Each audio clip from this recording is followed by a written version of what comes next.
be a real quick special meeting, and we'll go ahead and we always recognize the Pledge of Allegiance and the salute to the flag. So we're going to go ahead, and if you'll join with me, we'll have a moment of silence, and then we'll do the pledge after that. So if anybody would stand, and if you don't have a flag, you should have one.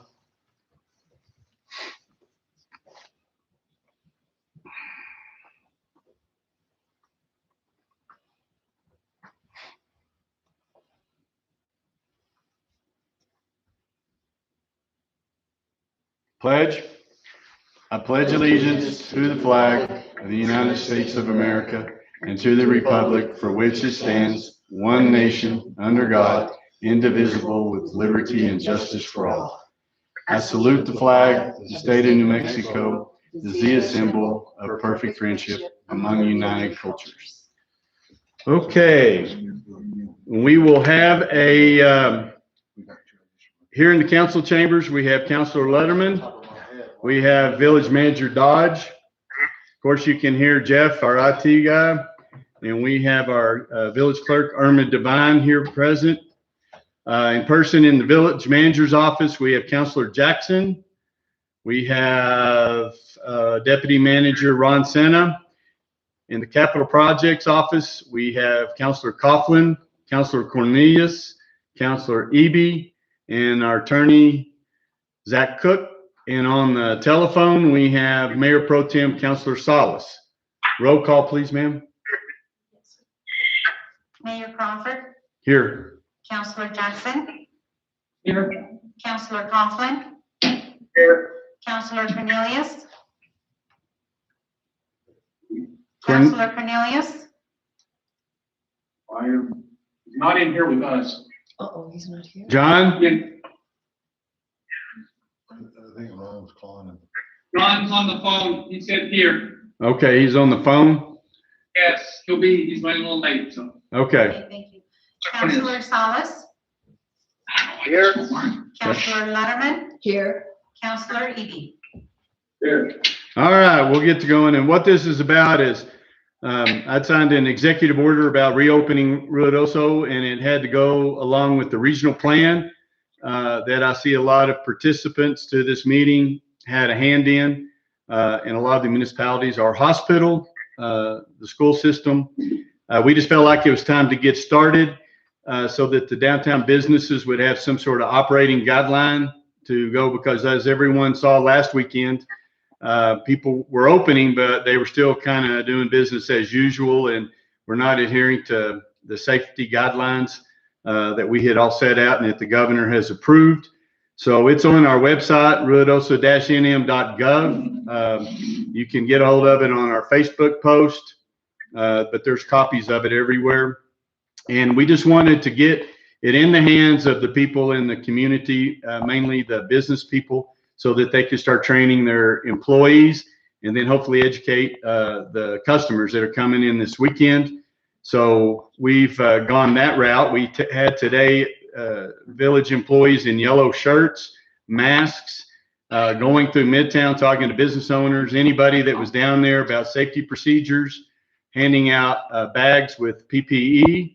We put in sanitation stations all through Midtown and weatherproof containers. Thank you, Rodney, with sanitizer hand solution in it, and then just the guidelines.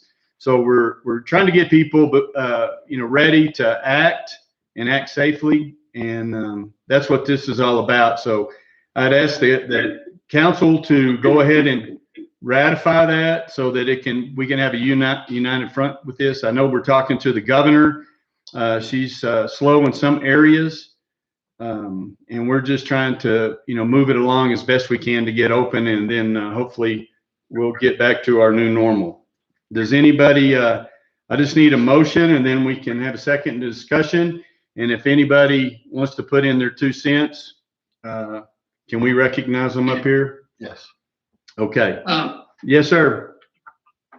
Mr. Mayor, move ratification of the reopen Lincoln County plan for safety, pre-engagement of our economy.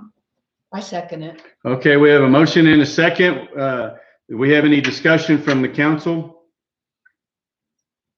So I would just like to say, as much as I've been part of this plan, and a lot of people have been a part of this plan. It's a great plan, in my opinion. However, we are also limited a lot by the governor. So just so people understand that where we're at currently with the preparation phase is in line with the governor. But as we move forward, looking through our plan where it says phase 1, phase 2, and phase 3, those are not necessarily in coordination with the governor, because she's not tipping her hand as far as where she's going to go and what possible restrictions are in those phases. Okay, thank you, Councilor Coughlin. Anyone else? And just to be clear on this regional plan, we had the county involved. I see Chairman Draper. We have a section in there from our hospital. I see Todd Overview and Dr. Otero. The village, or the city of Ruidoso Downs, has their own section. Capitan. All have signed on to this plan on operating procedures. So we feel like we have a pretty good grasp on it. And Councilor Coughlin's right. Manager Dodge had just sent in some requests to the Economic Advisory Committee, which is meeting as we speak. They're going to be meeting for the next 3 days, because we have a lot of businesses that are still on that not to even partially open list. But everyone heard that effective May 11th, that they're wanting all essential businesses operating as retail space shall require employees to wear face coverings, cloth mask, surgical or procedural mask. So the village has ordered a gross of masks and sanitizing liquids and cleaners and things of that nature, gloves that we will make available to businesses in the community at cost. And then we will be passing them out to visitors in the community, people walking down the street. We're working with the grocery stores, and the Downs has been helpful in working with Walmart. The track is taking in horses. They check everyone's temperature when they come in the morning, and then you get a snazzy wristband to prove that you don't have a temperature. It's a cumbersome process, but that's what we're having to do. And we're just trying to show solidarity with our business owners and our citizens that we can operate safely. And so, of course, we'll be listening to our specialists, the hospital personnel, on how things are going. And if we need to make adjustments, we'll certainly do that. But for now, we want to start moving forward with what the governor's done. We really have tried to dovetail our operations with hers, and then politely, respectfully, thoughtfully submit plans on how other businesses that are left out can operate too. So is there anybody that's tuned in that would like to say anything or make a comment? We'd welcome. Crawford, I would. Okay, go ahead, Draper. Yeah, this is Commissioner Draper. I just wanted to thank everybody for their participation in getting a group like this together. We started this on the 24th of last month, and we were way ahead of the curve compared to other communities. And I want to reiterate what you said about the medical community, because there's so many opinions out there. We heard some today visiting with various businesses about the medical part of this, and everyone needs to know that we based our decisions and our planning on the solid advice from the people who really know what they're talking about. So I appreciate the mayor and council for ratifying this plan, and I appreciate Samantha Mendez and a lot of the folks that really did a lot of the legwork to get this together. Like I said, we started on the 24th, and that was on a Friday. By Monday evening, there was already a draft. So I just wanted to say thanks to everyone who's worked on this, and let's keep this communities working together in the future. Thank you, Mayor and Council. Thank you. Anyone else? Okay. Well, we'll move on. So we have a motion and a second. We just need a roll call, please. Joe's got something. Joe? Sorry. Yes. Joe Kasabowski? No, Evie. Oh, Joe Eby. Go ahead, Joe. on page 7, where it says other directives to continue, whether it's talking about the travel in, well, it reads that all non-essential travel, including plane trips and cruise ships, self-quarantine or self-isolate for at least 14 days after all out-of-state travel. So, I believe that I asked that question in the a few days ago when the governor came down with, the new directives, that only pertains to people that travel by plane or cruise ship, but not those that are driving. Is that true? Because I was wondering what the language that's in there might confuse people that anybody traveling here from out of state would be to self-quarantine for 14 days. No, that's been changed. If they drive in, they're fine. It's just the airplanes and cruise ships where they would be breathing common air or things of that nature that they've asked to be self-quarantined. And again, finding those people and getting them to do it is a monumental task. But we've got Chief Hooker on that. All right, it's just, it's not, to me, it's not clear to me. Do you have some language you'd like to suggest at this time? That, I'll look at it here in a moment. We'll change that to be consistent with the public health regulation. Joe, Manager Dodge suggested that we change the language to be consistent with the public health order. Yes. Yes. Okay. Yeah, the third sentence are kind of conflicting, Okay. first and second. So, Jackson, will you take a friendly amendment to acceptance of the plan to reflect the language to match the public health order?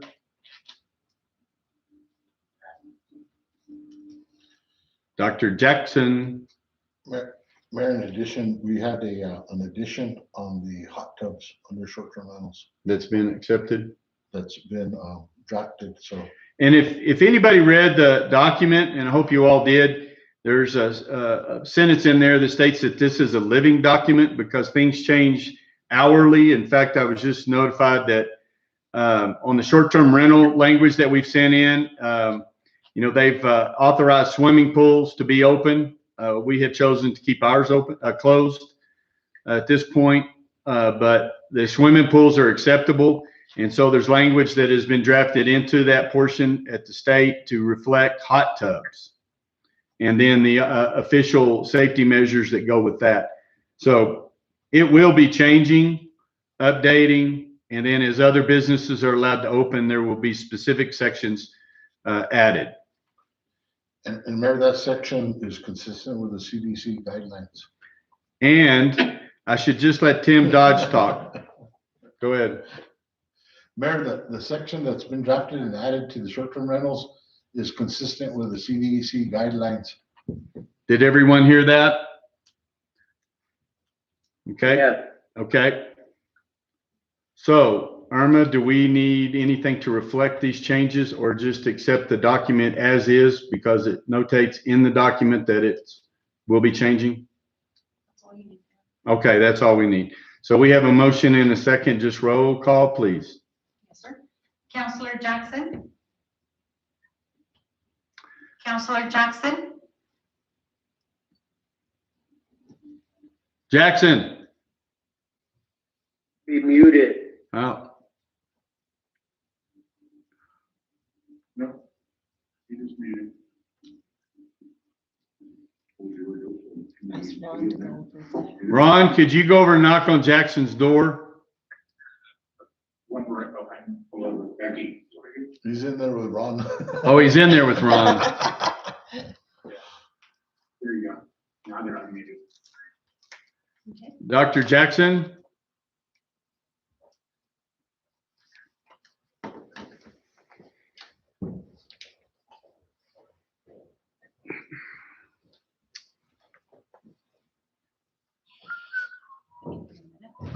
Counselor Jackson? They're having a problem with their mic, I think. Okay. You're giving a thumbs up. Counselor Jackson, can you hear us now? We got you on the phone. Okay, Jackson says aye. Counselor Letterman, Aye. Counselor Eby, Aye. Counselor Salas, Aye. Counselor Cornelius, Aye. Counselor Coughlin, Aye. Okay, that wasn't painful at all, but we have that passed. I want to tell you how much I appreciate us getting that out. We were able to get that out today, and our program is called Ruidoso Safe. So you'll see it on signs, and then for the next 2 to 3 weeks, whatever it takes, we'll have employees out in yellow shirts, and as soon as our new shirts get here, they'll reflect Ruidoso Safe on the back. But if anybody has any questions, please feel free to call. And we thank everybody for their participation. And let's just work together to make sure that we do this, because it's going to take a lot of social pressure to get people to wear masks, and at least for the time being. So that's all we had for today. So this meeting is adjourned. Thank you, Mayor. Thanks, Raffle. Thanks, everybody. Bye-bye.